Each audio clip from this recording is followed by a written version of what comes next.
guys, welcome to another episode of Always Making. Thanks for joining us here in the studio again. We've got another great guest, Katrina Perkins. Thanks for joining us today. Hello, I'm happy to be here. Yeah, it's been almost a year since we first met you at your first show. Yeah, Craft we Lake were City. booth neighbors. So We were, yeah. And so staring at each other all day. Yeah, your alien artwork caught our eye, and so great to have you in the studio. Before we get started on the conversation, though, I do want to let you guys all know we will be at Craft Lake City. Are you going to be at Craft Lake City? I am. Okay, yeah. So Craft Lake City, you guys can come out on that is on August 9th, 10th, and 11th. Yes. Okay. We'll be out there. We also, for the remaining of July, I know this will probably go out with a couple weeks still left in July. We'll be up at the Brighton Resort for the BCC Flea as well. Come check out some of the stuff that we got going on. Do what you're supposed to do at this point now. Like, comment, subscribe, and let's get into the conversation with Katrina Perkins. Awesome. Let's do it. So, graphic designer, illustrator, all of the fun, jazzy stuff and everything. How long? Let's see. So I graduated with a BFA in graphic design in 2015. So, and I was working through school. So I say now that I've been working for 10 years. So yeah, but I mean, I've been an artist my whole life. I come from a family of artists. My grandmother's an oil painter, have many aunts. My grandma has 11 children. So, so yeah, I come from a whole family of artists, musicians. So it was just always a part of my life. But I always thought I wasn't creative. And then I just kept being drawn back to creative fields and was like, okay, maybe I'll do design. Then I went interior design. And then I was like, no, I kind of don't like that. And then found graphic design. And that's kind of where I've settled. So yeah. Was graphic design a choice from college or like through high school? Like when you... I didn't even know it was a thing until high school. I grew up in a small town in southern Utah, and then we moved to St. George for high school, and they had a graphic design class. Okay. But it always conflicted with my choir class, and I chose choir over that, which now in hindsight, I'm like, you should have chosen graphic design. Because I'm really using choir these days, sing all the time. Anyway, but yeah, You don't have like a secret rock band or something? I wish. I met someone who has a band, and I'm like, how do you find other people that can play that are good enough to play with you, And I've just never found that, unfortunately. I've always been photographer for band people, but never in the band. I was never good enough with guitar. So no, and I don't play an instrument. I can just pretend to sing okay. So yeah. So discovered it in high school, went down that rabbit hole, and then was it a direct choice from high school into college, or did you go, hey, I'm going to be a science major or something? I was, even though I came from a family of artists and everyone was very supportive about, being an artist, society tells you you can't make money in art. And so I was like, okay, I guess I got to find something that I'll love, that I'll make lots of money in, Coming from a family with not great financial stability, I was like, that's all I was focused on was the money, right? So I was, got into Utah State and was like, okay, I'm going to go into business. Went into marketing classes. I was just like, I don't like this at all. It just didn't feel sincere to me. So I took one typography class and just fell in love. And then, so I applied for the program and got in that same year. They had just changed a few things anyway, but was lucky enough to get in. And then, started the classes, did a study abroad to Switzerland, fell in love with Swiss design, and then came back and graduated the next year. And I've just always loved it, but kind of always loved that illustration side a little bit more. But it's, especially in Utah, it's kind of hard to find those illustration jobs. And maybe sometimes I have these like ideas in my head, right? Of like, I didn't know that you could make money as a designer or as an illustrator. As with illustration, I thought you had to be like a cartoonist or something like that. So I think Instagram and like the internet just kind of opened my eyes to more possibilities of what you could do with art and illustration, and especially digital illustration. And once the iPad came out with, Apple Pencil and all of that, it just kind of opened my eyes to that world. Are you a Procreate or a Fresco or an Illustrator? Like on iPad, what are you using? On iPad, I use Procreate. Procreate, okay. But I do love vector design or your illustration. artwork is very like vector style kind of thing. And so yeah. And sometimes I'm like, I way overthink everything. I just made a new sticker that's called Queen of Overthinking. And the amount of time I spent overthinking that sticker was insane. The irony. But when did I start kind of taking this more seriously? It was a couple years ago. I just was overthinking because I was looking at art licensing and getting into that world and watching Skillshare classes and things like that. And they were like, everything needs to be in vector. But when I'm drawing in Procreate, it just feels like you're painting, or it feels a little bit more natural than, you know, a pen tool where you're thinking about curves and all that, the little anchor points and all that. Yeah, I started in Illustrator, and like the anchor tool and that pen tool was like, oh, this is cool, this is great. Right. And then I got a Wacom tablet through college, and I was like, this does not feel natural at all. And I kind of just gave up on tablets in general and everything. And then the Procreate and the Apple Pencil came out, and I was like, oh, this is cheating. Yeah. Like it is how, but because I had that like background with Illustrator and Photoshop, I was able to go, okay, great. I can take my Procreate stuff, manipulate it the way I want, and then send it into Illustrator, vectorize what I need to do, and clean up what I want to do. And then I have like screen ready art for what I need kind of thing. So it was that best of both worlds when it kind of like, oh, this opens a whole new door for me. It's amazing. Yeah. Cause my first job out of college was for a notebook company in Cache Valley. They're called Danique Notebooks. But I did a lot of their cover illustrations, and I was using a drawing tablet in Photoshop trying to find like watercolor brushes that worked. And like, so that taught me a lot, because I was like, okay, you can't actually, you know, recreate watercolor in a great way digitally. Yeah. Now you can, like, some of the brushes are gotten better. A lot better. Yeah. But like trying Illustrator with a Wacom tablet and things like that, just trying all sorts of different things. And I fell in love with illustration in that way, but it just still felt so clunky. So I even started just bringing in watercolors to work, or, you know, paint pens, and just drawing things on paper and then scanning it in and then kind of touching it up. Or, I mean, Illustrator is just not a great, I guess, sketching tool, you know, like you have to have something to work with in order to make a finished product.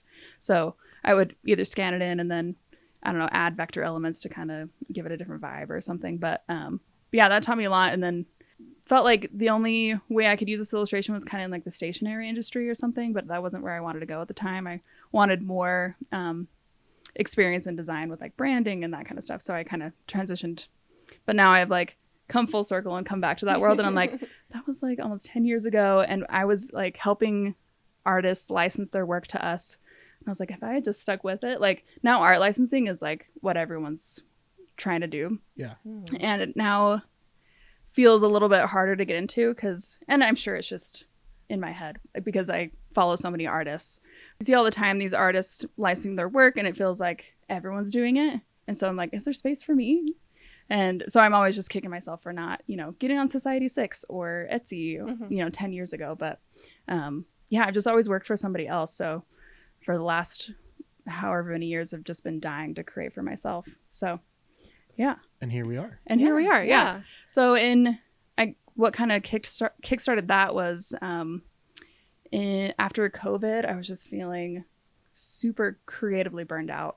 So I kept job hopping, and I was like, it's the job. It's not me. It's definitely the job.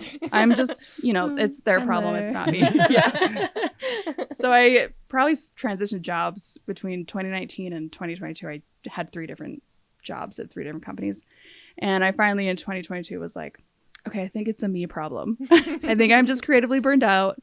And thankfully, my husband and I were in a position where we had saved enough money that I was like, I think I'm going to take some time off. So it was supposed to be 6 months. It's been 2 years. And yeah, I just started, like, for the first 6 months, I just was finding myself again, exercising, meditating, going to the park, reading books. Like I read 42 books in 6 months. Oh, wow. Amazing. Not like helpful books. They're all fantasy novels and, you know. The best kind. Yes, exactly. I mean, inspiration pieces, right? Yes, of course. But yeah, and then kind of reset a little bit, and then picked up my iPad again after 2.5 years and started drawing again, and had realized all these rules that I had placed on myself that, like, okay, if you're doing illustration, it has to be vector, and it has to be this, and it has to work in this specific medium, or has to work on to print on t-shirts, or so I would just had created so many boxes in my head. You kind of pigeonholed yourself to this piece. You're like, I know it's only going to work here, so I'm going to design here. Right. And if I'm posting something, it has to be as good as these artists that have been posting for 10 years. And I'm like, that's not even doable, like you're finding yourself. So I finally just gave myself permission to I'm like, let it go. Just make something, post it. It's not going to be perfect, and that's fine. And I mean, social media sometimes gets in your head when things aren't performing as well, but had to be really intentional, just being like, doesn't matter. Yeah. This thing got 20 likes. That's 20 people who liked it. That's great. Yeah. So like, I know you've done Inktober, and that's where I kind of found like myself a little bit more in that comfort where it's like, hey, I'm going to try this. It's for me. I don't care. This is like, I don't use Instagram necessarily the way I'm supposed to promote myself. Right. I use it as an archive of the like my life and everything I do. Yeah, like a portfolio. Exactly. Yeah. And so like Inktober was one of those things. I don't care if I get 2 people liking it. It's like Christy's gonna like it, and maybe my mom or something. Right. Yeah. Guaranteed 2 likes. Exactly. But it was like, okay, I know this can be better, but I just gonna put it out there and see what happens. And so I've done it for the past 3 years. Love that. And then I've seen a couple other challenges that you've done also. Yeah, I did the 36 days of type, which I think they stopped doing that this year, which is kind of unfortunate. Just the way with how Instagram's hashtags work and things like that, they just can't find people's work anymore. But yeah, that one was really fun. I didn't finish it in the 36 days. I think it took me 90 to finish it, but I was like, no, I'm finishing it because I've never finished all of Inktober. Because drawing every day and trying to output something that's high quality it's a lot. It's intense. So this last year I was like, I'm gonna try to make it tarot card-y kind of like style. So but I was like, I made a template first, and I'm like, okay, I'm confined to this space, and I go, crap, what did I do? This is now harder for me. Like, okay, but it was always fun to kind of like finish like and get to the end and like, okay, cool, I'm gonna take a week off. Oh yeah. And that's a big accomplishment. It's something I've always wanted to try to do, and I've set the goal every year, and I do the first one, and then I'm like, this is gonna be hard. I don't think I can do it one of these years. One of these years I'm gonna do it for sure. So you've done some Instagram challenges. You studied in college. Where or how would you say you develop your current style? I feel like you have a pretty distinct style. Yeah, so through like after that sabbatical, I guess we could call it, I just started creating work and was trying to find a common theme, because all these Skillshare classes or other artists I was following say like you have to niche down and you have to find your style, and we're bad at that. I know. So I was like, okay, well, I'm gonna try. I've always been obsessed with aliens. Even like my childhood sketchbooks, the first things I drew were aliens with like fairy wings, and so yeah, I just had this idea to have an alien in a spaceship who's touring national parks around the U.S. So I started with that. Well, started with a couple other things, but that was kind of like the first series that I wanted to try. But then I was like, what? I kind of like drawing food, and so I drew food. And I think where my style started to come in was just like with the colors that I was choosing. And I was trying to start to use consistent brush styles and things like that. But when I look at it, I think I'm like, okay, does this look like 5 different artists are doing this? But other people are like, no, you can totally tell this is all the same artist. But I still, in my head, another rule that I keep telling myself is like, okay, well, you need to choose one of these lanes. Pick a lane, like you're a food illustrator or you're an alien illustrator or, cryptids or whatever. But I just can't decide. I can't pick. So I'm not a fan of lanes. Yeah. Say don't pick, because we love it all. I love all of your stuff. Thank you. Yeah. So I just kind of think of an idea and I'm like, is this cool? If I like it, great. I'm going to do it. And maybe someone will like it. And it's interesting because Craft Lake was my first ever market. First time introducing all of my work. But that was actually, so my friend Leah, she was prepping to do Craft Lake City, and so we both applied at the same time. She's been making for years. Does these fun little mini landscapes. Leah J illustration, she's the best. I was gonna ask if you meant Leah J. I was like, I think I know who you're talking about. I love her work too. She's the best. So she kind of challenged me. She's like, you should do this with me, and I'm like, I have like 3 illustrations right now. I don't think I wanted more work. So I think that was like February of 2023. And hold on one sec, Leah. If you are listening to the podcast, hey, maybe you want to like reach out and maybe we get you on the show. Yeah. But okay, yeah, continue. yeah. I'll give you your contact info. She might be happy. She might be mad at me. No, just kidding. Because it's nerve-wracking, but it's fun. Anyway, yeah, she challenged me to do it. This was like February of last year, and I was like, this is like the best way to just force myself to make a bunch of stuff. And so I just kind of used that as a deadline and just started making all sorts of illustrations. And I kind of dabble in hand lettering, typography stuff, and was trying the landscapes with the aliens in national parks, and then pattern stuff. Because like I said, I've been wanting to dabble in surface pattern design and art licensing. So yeah, I just kind of used that as my marker and started printing stuff. And then I was, trying to figure out, am I printing it? Am I having someone else print it? Then ended up buying my own printer, and just because I love the print quality. And yeah, so I just used that as my goal and worked toward it, and came, and it turned out great. It ended up being a really great event and gave me the confidence to do more. So yay. Yeah. So I want to go back a little bit. Yeah. I do this every time in the podcast. Let's go back. 2016, you're working for a notebook maker. Your stuff's going into Michael's. Yeah. So that's kind of cool.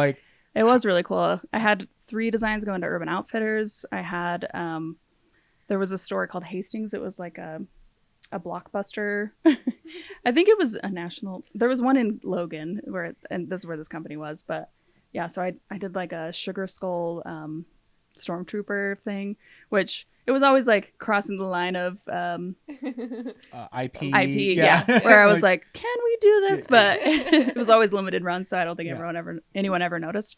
But yeah, so I kind of dabbled in all of that, and was able to see my work in some really cool places. So that was really fun, and I'm kind of itching to get back to doing that. Yeah. But the cool thing was that all of that work actually ended up getting me this really big freelance contract that paid off my student loans. Oh, nice. So I was like, great. Like you just never know what will happen after something. And yet you were still so small. Nervous to start an Instagram I as was. an artist. Yeah. So like for people listening, honestly, like it doesn't matter what your background is, what education you have, what your experience is. Like everybody gets nervous. Everyone is nervous to start.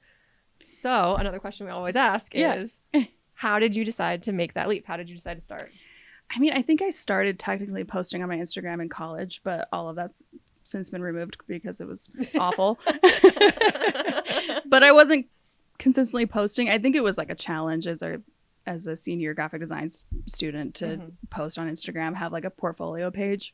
But yeah, so I started posting then, but then like my illustration stuff, I was always trying to do Inktober. So you'll see that kind of in my history on the page, and it feels totally different, but I leave it there because it's fun to see how I've evolved. But yeah, I think I just was finally ready to take the leap and was like, okay, stop thinking about what everyone else is thinking. You don't know. You have no idea what anyone's thinking. And you're making it all up in your head. So I just started posting, and like even now there's still days where I'm like, do people actually like this? Is this good? But I think you're always going to question yourself a little bit. I mean, we're our own worst critics, right? Like when it comes Yeah. down to it, it's like, oh, is that good enough? Or is this the right thing to put out? And like, what are people going to think about it? Yeah, 100%. When was the leap to say, I'm going to do a market? I'm going to put myself even in a more vulnerable position, be in person. We can't hide behind a screen and like, here's my art, people, and like really see where like it goes from there. Yeah, honestly, if my friend Leah hadn't have pushed me into doing it, I don't think I would have done it until maybe this year, because I was like, I'm not ready. Yeah. I need it to be perfect before I start trying it, We've had that same argument back and forth, and it's like, we need to be here, or we need these, we need this or that, and everything before we go. And then finally we're just like, you know what? Take what we have. If we don't have it, we don't have it. Just we'll see what happens, kind of thing. Our first show was like a success. Like it was great.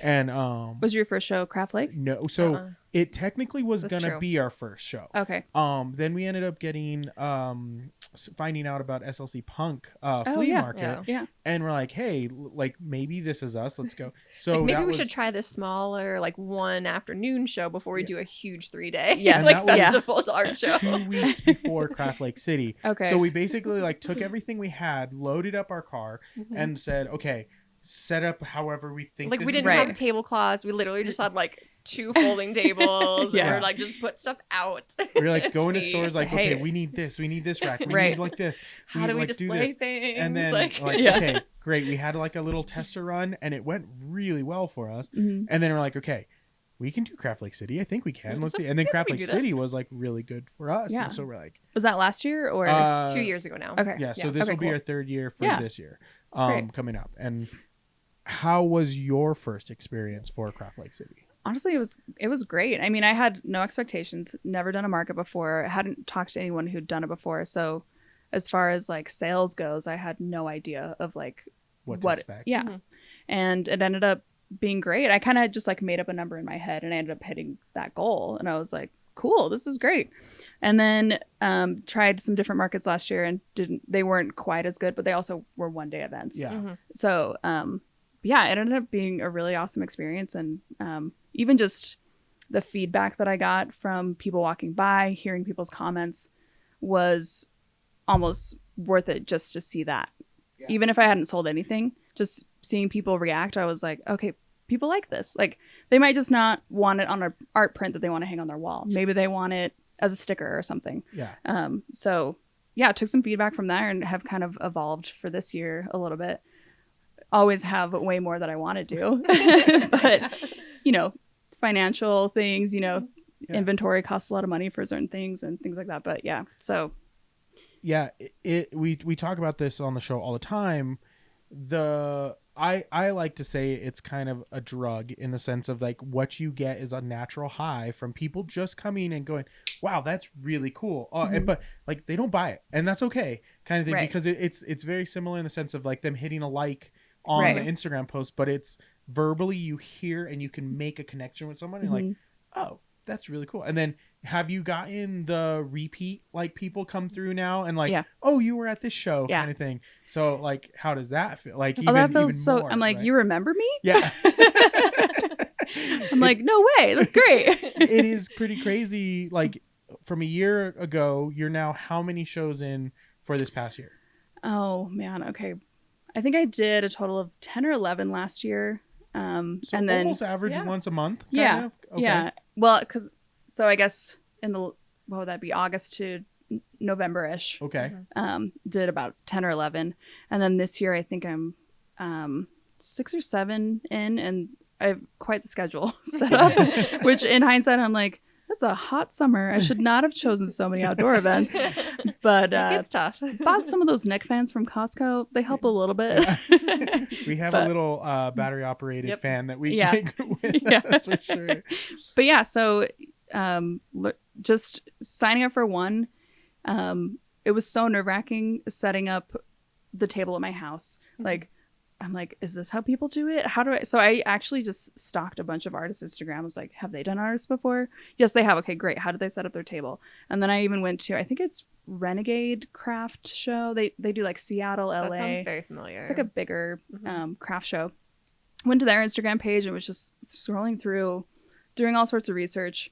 And so that kind of helped to make me feel like, okay, all you need is like some baskets and you need, you know, for people to flip through, and it doesn't need, you can just set your stickers out on the table. They don't need to be in something fancy, you know? But yeah, I think my biggest advice is just set a goal and work towards it. Like maybe just choose one event, even if it's a smaller 1-day event, and yeah, just make that your goal and work towards it, and like set a deadline for yourself. I'm really bad at doing that. And so actually doing it and following through, it felt amazing. Yeah, I'm the same way. Yeah. What I'm like- forced us was like we paid for Craft Lake City and then got accepted. So we're like, Oh yeah. oh, we now have to do Right. like if we didn't get accepted, oh no, I guess we're not going to try this. Right. year. Oh shoot, we got accepted. Crap. We got to make stuff. Let's figure Exactly. this out. Yeah. What are we gonna sell? Yeah. So this is like because we've been doing the podcast now for a year, and we met you about a year ago. Now this is kind of, I guess, our first experience of like having this conversation where Craft Lake City was your first go last year. You're now coming up on it again. What is changing for you from your first experience to now your second experience with it? What have you learned? What have you grown? What are you that's a good gonna do question. differently? I mean, I just feel much calmer. I was so stressed out. Like, it was like, everything's going to go wrong. No one's going to buy anything. And now it's just like, you go set up your table. Like, even that felt because I, of course, had my husband help me, mandatory fun, as I call it. I'm like, sorry, you're coming. You're my booth bay. But yeah, it was just, he's like, well, how are you going to do this? And he always has to question everything. Just, he has to make sense of it all too. And, which he's great to bounce ideas off of. But yeah, we were both just like, how are you carrying all the tables? Where is drop off? And like worrying about all those little things. And I'm like, they've done this for how many years? They know how to do it. Yeah. So anyway, yeah, it's intimidating. And doing a 3-day show, I didn't realize how long that would feel. Yes. And it was very long, but I mean, especially since we had indoor booths, which I would recommend, even though it was very hot. We will be outdoors this year. Oh, you were? Yeah. Oh, you will? Unfortunately, we did not make the indoor cut this year. Oh, so, really? Okay. Yeah. We did I think they like to rotate people. I okay. think it is one of those trying to just give fair play to everybody, but it's like fingers crossed a cold front comes through or something. Please. Or a light rainstorm. Yeah. Maybe I'll get like an air conditioned unit for our booth or something. Oh, yeah. Yeah. Throw in the headphones, Christy. So calmer now. We're a little bit more relaxed. Anything else you're kind of changing about how you're approaching this? I mean, I received a lot of feedback last year with my alien designs to print them on t-shirts. And I, did some test samples and things like that. And then just was thinking about all the inventory that I have to order. And this year didn't seem quite feasible yet. But so yeah, I mean, I learned a lot, got feedback, was hoping to present more product types. But in the end, I was like, why? Like, I think art prints, stickers, I'm introducing some like enamel pins. And I have just kind of tried to repurpose a lot of the illustrations that I do have and find new ways to use them because, you've made it already. Try to use it as much as you can and find unique ways that people will like it, find different types of products that people will like. Yeah, I don't think had all these plans for, a bunch of new designs and carrying on a bunch of these series, but time kind of gets away from you. Oh yeah. Very easily. Yeah. Especially when you're doing markets. Yes. And then I think it's going to feel pretty similar to last year, but just a few new products, a few new illustrations. And we're a month away now. And so I realized, realized that yesterday and was like, okay, maybe, all these plans that you had probably aren't going to happen. So, and that's fine, Yeah. Like right now, our prep for the show, I was at the local screen printing shop, getting some new screens meshed up for some of my art pieces. I've got all our old screens getting washed out and going to be redoing all of them. We've got some shirt inventory off the side over here. And so it's like, okay, I have this much time. We have the kid. We have shows every weekend before. Okay, I think I can get this done. Let's see. But like, because we do everything in-house here, it does make it a little bit easier to kind of manage some of those things. But I mean, if you have questions, feel free. For sure. Turn off the cameras. For sure. Talk. But it is... I had all the best laid plans for new designs. And we have a couple new pieces that are coming out. But like new products, new this. And it feels like we started doing it yesterday. And you're like, okay, we got this new thing. Let's do this and let's try this. Okay, can we order this in time? Because like it doesn't feel like it's real till you're right up against it and you're like, and I don't know if that's just an artist thing. Like if that's one of those things for all of us. I do my best work under pressure. My husband hates it. He's like, why are you waiting till the last minute? I'm like, I'm telling you, I've tried. The work is not as good. Well, and Derek's really good under pressure too. I somehow end up procrastinating and doing everything, but I stress so much more that I like hate it. And I'm always like, no, but I need to like do things ahead of time. Except that it's backfired this year because we have so many shows leading up to Craft Lake City that I've been like making new stuff and then bringing it to the shows. And then I'm like, oh, but that's sold. So now I need to go make more. Right. It's a good problem to have. But yeah. I know you're like, wait, inventory management. I forgot about that. Well, it's like, I tell Christy, it's like, hey, if we have the product, put it out there. If it doesn't sell at that show, we have the next show. If it sells at that show, we don't have to bring it to the next show. Right. We made a sale. And that's what's been so fun too, is just seeing what sells at one show and what sells at another. Because like Craft Lake, my shrimps print was my most popular print, and I did not expect that at all. And ended up having to go home the second day and reprint a bunch more because I was like, okay, I sold out. That's great. But yeah, then my next show, like I think my next 5 shows didn't sell a single one, and was like, okay, great. Craft Lake loves shrimp for some reason. We did that our first show also, where one of the t-shirts I made was selling like really good that Friday night of, and I'm like, oh, I still have blank t-shirts at the house. I'm gonna just print more shirts in the morning. We'll get them all done and everything. And so, and I'm like, cool, we sold more. Okay, cool, we sold more. I'm like, then I had it. I'm like, okay, this is gonna be great. And then like the next 3 shows, like, nothing. The shirt sold like 2. Like, yeah. Like, okay, cool. But I mean, it is interesting going from show to show to show and seeing the demographic that comes, the different audience that comes. Do you have a system in play for inventory management that you work on, or is it like, I have 2 of these left, I'm going to print more or something? Yeah, I mean, I work on Shopify, so I whenever I'm bringing stuff up, I try to make sure I get the exact item. I'm a little bit of a perfectionist in that way. And then when inventory levels are off, I'm like, what happened? Where did it go? And I'm like, you probably counted it wrong. Let's be honest. But yeah, that's kind of how I handle it. And then, but for Craft Lake, that was another stressor too, was like, how much do you print? Yeah. Like, am I bringing 10 of these, or am I bringing 25? And luckily I just said, okay, print 10 of everything. Yeah. And I'm glad I only did 10, because some I still haven't sold all the way through. Yeah. Well, that is one of the things for us the first year. I'm like, we need 100 shirts, and like we're gonna like print these ones and these ones and these ones, and like we had like the car was loaded with product, and like our booth was like overstuffed with product, and like now it's like, oh, we don't need that much at shows, and like it's a 3-day show that we're not like, we're gonna come back home. So if it sells out Friday, I have more here, or I just make a couple more or whatever, and then take it in the morning and put it in the booth kind of thing. Yeah. So that is I think we all suffer from like, oh man, do we have enough? Yeah. And then you realize, man, I carried all this extra stuff, and like this is the thing that sold kind of thing. Well, yeah, and my other worry was like, well, is 10 too much? Like, what if I don't sell anything, and then I'm just sitting on all this inventory?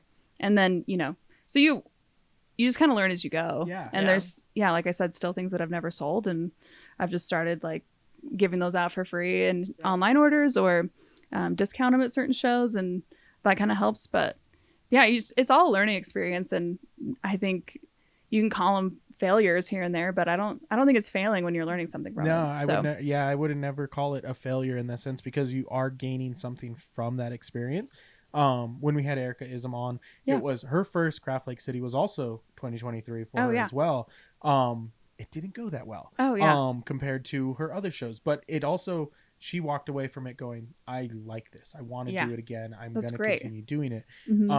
And wasn't defeated by this, like, oh no, like, but she had kind of the opposite, where she didn't have enough inventory is she's like, I don't have enough of, I think, what needs to be here for it to be competitive in this kind of right with other markets and every experience. What has that whole experience been like for you? Because we talk about Craft Lake City, it's a big show. It is. The smaller shows, how has that gone for you? Yeah, most of the smaller shows, I mean, I've just found either I get ads on Instagram, or people have messaged me, which has also been cool, people reaching out. Or I just see other artists that I met at Craft Lake City. I'll message them and be like, what other shows are happening? Because Craft Lake was the first one I had heard about, and then I had heard about some smaller ones. But some of the smaller ones, like, I've had really great days, and other days you barely pay your booth fee back. But it's always fun still seeing people's reactions and learning, okay, maybe this market isn't my target audience, or maybe this city or county isn't my target audience. So I've learned something from all of them, and I think Craft Lake's still my favorite. Had the best experience overall, but I just did one on Sunday called StickerCon, and that was a huge success and was only 4 hours long, and I made almost as much as I made at Craft Lake City for 3 days. So I was like, how often can we do this market?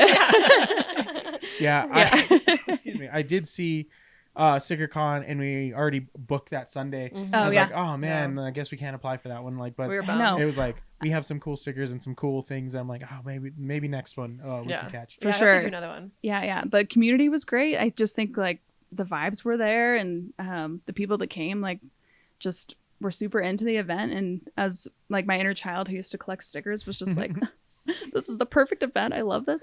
But But yeah, I mean, you learn something from all of them. And I've done shows where, like, I'm doing Sandy City Farmers Market right now, like 2 or 3 weekends a month. And week by week, it's different. Yeah. But some weeks are really good, some weeks aren't.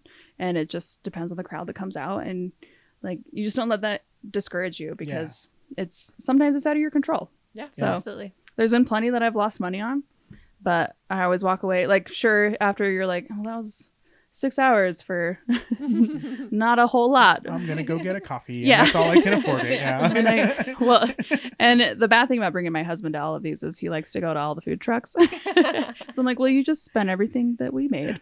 But thank you for bringing me sustenance. I appreciate it. Thank you for treats and supporting other small businesses. I'm all for that. Yeah. So yeah. We as you can tell by our wall, we are loaded with a lot of different art and throughout the house from all the artists. So whenever we're doing shows, I don't think we've ever done a show where we don't walk away with something. Yeah. Right. And it's like, oh man, like, okay, we made enough. Like, this is fine. We're going to spend a little bit on this and kind of go and like, we're supporting art. That's we're supporting local. And then there's the food trucks and you're like, oh, that does smell really good. And like, I did bring a peanut butter and jelly sandwich, but I don't know if I really want to eat that when those tacos we smell bring great. A cooler stocked with food every time. We never touch any of it. I'm like, why did we even bring this? Well, we the last 2 Brighton shows we've done, so instead of just like something pre-made or something, it's like, okay, I'm gonna make us some fresh tortillas and we're making breakfast burritos. Ooh, yeah. And then we had bagel sandwiches, and then I had I've been making, because we have pizza oven outside that we make our own pizza. I'm like, well, what if I just do calzones, because then it's easier to like handheld. So I'm like, okay, it's not a sandwich, not a cold sandwich, it's a cold calzone, but I mean, it's still like a really nice. So I'm like, okay, I think the ticket to not buy from the food is just make better food for that's fair. Yeah, I mean, we're buying like the, I guess, girl dinner, the charcuterie boards, which is great. I love that. But then you're like, oh, well, that corn dog smells really good. Like, taco time. Tacos, yeah. This will still keep in the fridge for a while. Yeah. We'll save it for the next show. Yeah, exactly. Yeah, thank goodness Jack loves to cook, because I don't. Yeah. We eat very well. That's great. Yeah, I love that. So I want to talk about your process and how you get into it. First, inspiration. You talked about aliens and national parks. Where do you get your inspiration for the pieces? Is it like, hey, I saw a lemon on my like counter and I'm like, I'm gonna draw lemons today kind of thing and make a pattern? I mean, like I said, I follow a lot of artists and photographers and just all sorts of other makers, and I just have compiled over the years in my design work a ton of patterns, or even just like all sorts of stuff like branding, or even other illustrations, obviously. And I don't know, like some of my typography stuff, a lot of it's just things that I needed to hear. Like my do the damn thing sticker was just like, just stop thinking about it and do the damn thing. And I was like, oh, I should just draw that, because I'm sure someone else needs to hear that. Your donut skull one. Yeah. Oh, is that just yeah, I mean, I'd eating a donut. And then... Yeah, I see like other creators make stuff. I'm like, oh, that's cool. And so I try to riff off of it. Yeah. Because I obviously never want to steal anyone else's idea, but there's also ideas that like I've seen it done a million different ways that I'm like, I can still put my own spin on that. That doesn't mean that it's not, unique to me. Yeah. Because I have like a strawberries pattern. Every illustrator has a strawberries pattern, and I was like, should I do this? Is this going to be unique enough? And, you kind of overthink it that way. But I just was wanting to dabble in a bunch of different things and try and find my style. And so I just wrote down a bunch of things that I had ideas for. And in like thinking of art prints, I was like, what would be cool to hang on a wall? So recently I just drew some flowers with, one of my more popular designs is a skull with flowers that are kind of confined by the print size, I guess you could say. Mm-hmm. So the flowers kind of stop at like a rectangle shape. And so I wanted to recreate that a little bit and just made some more flowers in a slightly different style. And so I've just tried to also riff off of my own work and try to make series out of some things. But then I'm like, well, how many series should one artist have? This feels like a lot. And also this one doesn't sell as well. So, but I also try not to let sales totally dictate what I draw, because you just really never know. Like my shrimps print did really well, so I made 2 more in that style, and they both haven't done very well. So I'm like, I guess people just like shrimp. They don't like peaches and pumpkins as much. I don't know like why I follow this idea, but it's usually going like 3s or 5s kind of thing, and like photography, rule of thirds is kind of like for that sure, harmony of things. So like, but I also go back to like art pieces where it's that triadic type of like design. So I'm like, well, if someone buys 3 of these pieces, then it'd be really cool on a wall. Like, for sure, I kind of stick with like 3s for some of the different pieces that I try. I'm like, well, if I'm gonna do shirts in this style, okay, I guess we'll do 3 of that, and then I'm like, oh, this one's selling. It doesn't make any sense. Like, oh, well, I guess they don't understand. You're supposed to buy all 3. It's like, try to explain that to them, and they just look at me weird and everything. But finding that, messing around with like figuring that out for yourself, when you go to now draw that piece, create that piece, how long before it's a done product for you? Yeah. Or ready to be put on product for you? Yeah. So right now I'm working on a Yellowstone illustration with my little alien guy. His name's Cosmo. He doesn't need a name. But working on an illustration for that, and I spent hours looking for reference images, especially for landscapes. Obviously I don't of course I would prefer to go there and take my own pictures, but I try to gather a few that I can kind of pull from so that I'm not directly drawing a photo. But yeah, all in, I think right now that one's about a 15-hour illustration, and it's not quite done. Okay. But those ones are probably my longer illustrations. I judge myself a little bit because I am a little bit slower. Like my friend Leah can bust out a mini landscape in a couple hours, and I'm like, how do you do this? But I'm very meticulous, and like you said, my style is very graphic, and so I feel like the lines have to have a certain consistency to them, and I'm just a little neurotic. Should probably let go a little bit more. I feel like I'm the same. Like I feel like I'm so slow at times. And, yeah. And my typography pieces take or my hand lettering stuff takes a long time as well, just because you have to find that balance and make sure the letters are, following the rules of typography. And, and again, those are kind of ones that I resist doing, even though I really want to get good at it, because it's harder than I want them to be. I'm like, I've been doing this for a while. Shouldn't this be faster? And I'm like, I just think this takes time. And so, I sometimes try to rush myself through things and have to tell myself to slow down. You got to sketch it out first, and then you got to, draw it again, and then you probably have to draw it again. And then you go in for the final drawing, So I feel like I'm the same way with the tote bags. Like every single time I make one, I'm always surprised that it took me so long to make it. And I'm like, okay, but you have to remember, like, you got to pick the fabrics, you got to cut the pieces, you got to put the pieces together, then you got to cut the line. You just like, I just forget that there's all these steps. I'm like, oh, I'll bang one out in like a couple hours. I'm like, no, this doesn't work that way. Doesn't work that way. Yeah. Some of my quicker ones are like my patterns that it's a lot easier to just draw a couple graphics or little pieces like the strawberries and then just repeat it. And then you're like, great, got a pattern, and it fills the whole space. So those are a little bit faster, but thinking of a whole scene or, big type pieces takes a little bit longer. You mentioned earlier about repurposing some of your earlier work that you've done and making new products or new things with it. Yeah. Do you also find yourself going back to some of your other pieces and like maybe perfecting it? Like, not to say that it's not perfect, but like in the sense of like, oh, you know what? If I go back and kind of mess around with this kind of thing, do you find yourself doing that a little bit? I find myself wanting to, but I'm like, how much more time should I put into this? If it's working enough, I haven't touched it yet, but I do think my style's already started to evolve more, that I can see some that I'm like, okay, I think I would want to redraw this because especially in Procreate, like I have so many brushes and I'm like, wait, did I use this one or this one? And anyway, so I've been trying to, like I said, find that style and use like a consistent brush and textures and things like that. But if you look at all my pieces, I'm using like a halftone texture in one, and then I'm using just like a noise texture in another. And I think that's fine. Yeah. But I have to make things more polished. Been like, should I go back through and, kind of make these all feel more uniform, or pick different colors and this might sell better, or I don't know, try things. Try to refine some things that I'm like, that's a little wonky. Why didn't I see that before? But yeah, I'm always tempted to, but I have to like kind of pull myself back and be like, I think it's working enough. Like continue making more work and kind of decide if I want to go back and fix some stuff. But right now I haven't really done that. Do you have a favorite? Wow.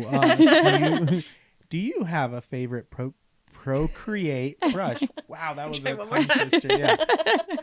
That you use. My favorite Procreate. It's contagious. Here, we'll try again. I have a few favorite Procreate brushes, and a lot of them come from the same brush pack by Sam Larson. Okay, yeah. And his textured brush is just, it flows really well on the iPad, which I really like. And because it's textured, you don't have like the monoline where you can see all the jitters, you know?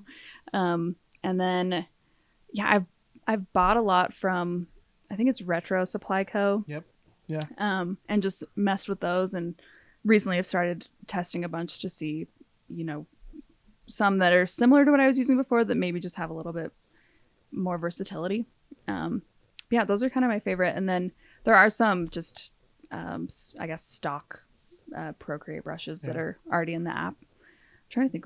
I think like the Studio Pen. That's my go-to is a Studio Pen. Yeah, like, it's great. Yeah. Primarily what I use is a Studio Pen with a lot of I can't think of the flow like just turned on. I forget the term that they use, but like I have it high so it kind of like gives it that kind of nice fill to that curves and everything. Yeah, I can't remember what that's called. Yeah, it's not smoothing. It's not. Is it smooth? But it's essentially that. Yeah. I forget what it's called in there, but that's my go-to. And then I have this little tiny stipple brush, and I forget the company who makes it, but the first time I used Procreate, I literally was taking the Studio Pen and I was dotting. Oh wow! My stipples, and then I realized there was a brush. There's a brush for that. And I'm like, oh my god! I spent 4 hours stippling. What was I doing? This is dumb.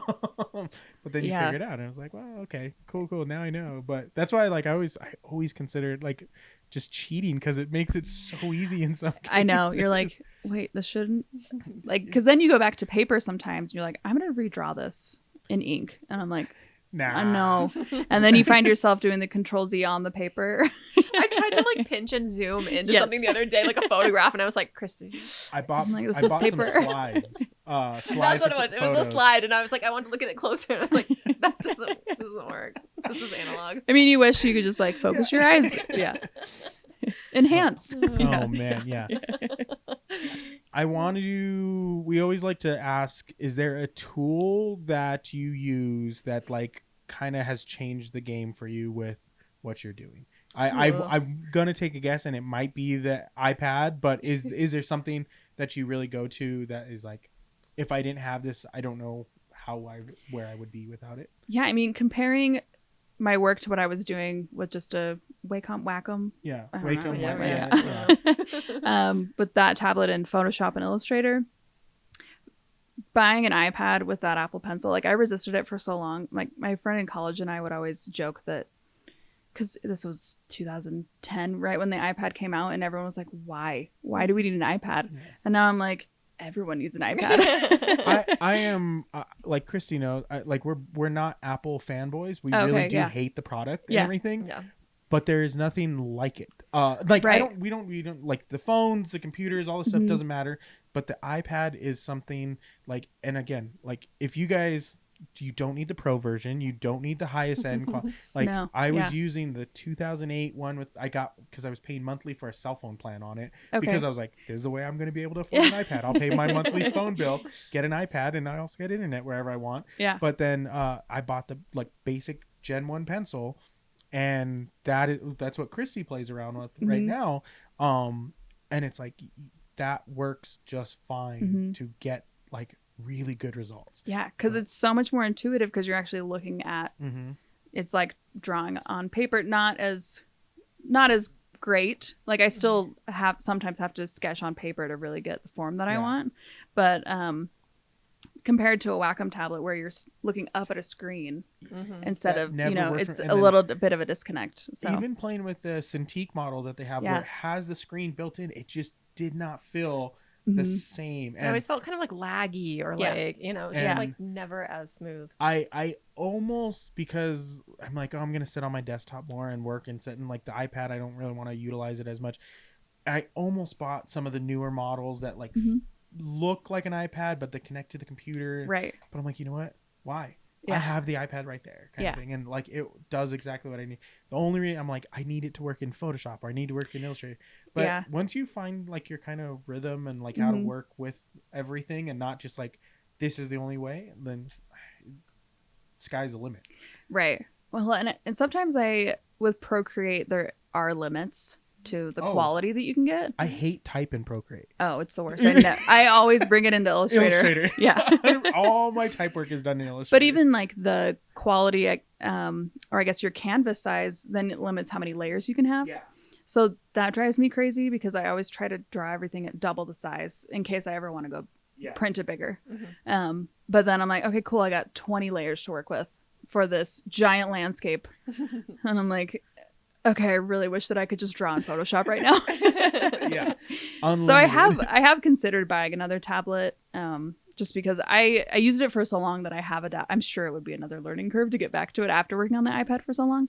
But I just love, I don't know, with the memory space on an actual laptop or computer, you just have a little bit more breathing room. Have you utilized your iPad as a tablet drawer for your like Photoshop? I have. So so I've done that. It doesn't feel the same. It always crashes on me. Oh, does it? Okay, I've never had mine crash, but it still doesn't feel the same. Like there's still a little bit of a lag, and the brushes don't work as well. Yeah. And so, but that was one of those. I'm like, oh, I could try this. This might work. And like I do it to clean up some of my like photos in Photoshop. I'll like use that where I can really get like detail around stuff. But for the most part, I'm like, it's not the same. So that was another thing. I'm like, I don't know if I really want to buy a tablet to like work with the computer and just find those kind of workarounds. And professionally and like in-house jobs, that's what I used it for, was photo editing, because a mouse is a nightmare when you're trying to lasso something or, I mean, now there's actually a way better like auto AI. Yeah, I'm like, everything. You're like, I used to do this by hand. I just did that the other day. I was like cleaning up a photo, and it was like, oh, choose your subject, and then it literally just like did it for me, and I was like, and it actually worked. I used to edit like wedding videos and wedding photos for like years back in like the early 2000s, and it would take forever. Are you kidding me? Because I'm definitely not a photographer, but my first job, I was doing all the product photos. I was doing everything because I was the only designer / creative person at the company. And I would have to like take a photo on white, but then my white balance was always off because I'm not a photographer. So I'd have to like cut it off the background, and it took forever because it was like a patterned notebook. And I was we've come a long way, and things are just a lot easier. I think the advancements in technology have also helped my work. I will yes, but also I think it's just skills like has developed more where like I like to think that these newer things are like easier and smoother. Right. But even like it still takes like a good amount of effort to do what you're trying to do. Even with these easier things, it might make you quicker, but like the process and everything is still the same. And like I like it, but I still think like you're talented, and like anybody who's like been in that area, it's like it's not I wouldn't say easier is the way I like to describe it, because and it's funny how you forget how much you have learned. Yeah, true. Because it's second nature to you. Because like my husband will watch me make something. He's like, "How did you know how to do that?" I'm like, "I've been using this program for 10 years." But then you really learn how hard it is to learn these programs again. When like I was trying to learn how to animate something, and I was like, I am so bad at this. This makes no sense to me. And trying to learn a new program again, you're like, okay. I remember what it was like to start. To be a beginner. Yeah. And it just takes time for a lot of it. And some people pick it up faster, but it just, practice makes perfect, or maybe that's not the best phrase, but yeah. I do want to ask one last thing before we do wrap up the video. We are coming up on time here. We like to share with people who are potentially watching who might be getting into what we are doing here. what is some piece of advice that you might have for somebody out there trying to get started or looking to like do what you do? I guess for me, I feel like I had to kind of find myself creatively recently. So what I did, like I worked in-house at design jobs for almost 8 years. And then I hadn't been designing for myself in a long time, had kind of dropped my like daily sketchbook habit, which I've probably never actually done, but it's always been a goal of mine. But that's the first thing I did was say, okay, sketch every day. And I think I was averaging maybe like 5 days a week, but still better than 0. Yeah. And just like constantly trying to create something, even if it was garbage. Just getting something out of your head or just like going through the motions was a huge help. And just opening your brain to be like, oh, okay, yeah, I can do this. And like practicing, seeing it get better, watching yourself evolve, and just doing the damn thing. And then I guess my other advice is just don't let yourself stay in your head. Like, I'm just someone who's a very anxious person who overthinks everything. And I just had to finally say, like, you just got to do it. You got to try. You have to try, and maybe you fail. But like I said, I've just been learning a ton. And maybe you learn that this isn't actually for you, but along the way, you find something that is for you. Yeah. So, yeah. I like awesome. that. Great advice. Great. I want to make sure everybody can go find out who you are, what you're doing, everything that way. What's a great place to look and see what you're making? Best place right now is probably Instagram. I'm not the best at social media, so I don't have a TikTok or anything else but Instagram. Awesome. And then also my website, it's my Instagram is at Katrina Perkins Design. And then my website is shop.katrinaperkins.design. So, and we'll definitely make sure we link in the description. Yeah, and that confuses people. It's not .com, it's .design. So, yeah. So, very cool. Thank you for being here. Yes, thanks for having me. Giving us the time to have a conversation about what you do. Yeah. Guys, if you guys enjoy the show, please like, comment, subscribe. It helps us bring in more awesome, cool guests like Katrina here. Yep. And have great conversations about the maker world and what they're doing out there. Go support Katrina. Go support local artists. Check out everybody that we've had on the previous shows. It's been a year we've been doing this. It's so crazy. That's awesome. Congrats. Like, comment, subscribe, guys. We've got some great guests lined up on the next show. Katrina, again, thanks for joining us. Thanks here for having in the me. Studio. Yeah, it's been great. I guess that's the end of the show, guys. We'll see you next time. Thanks for watching. Bye.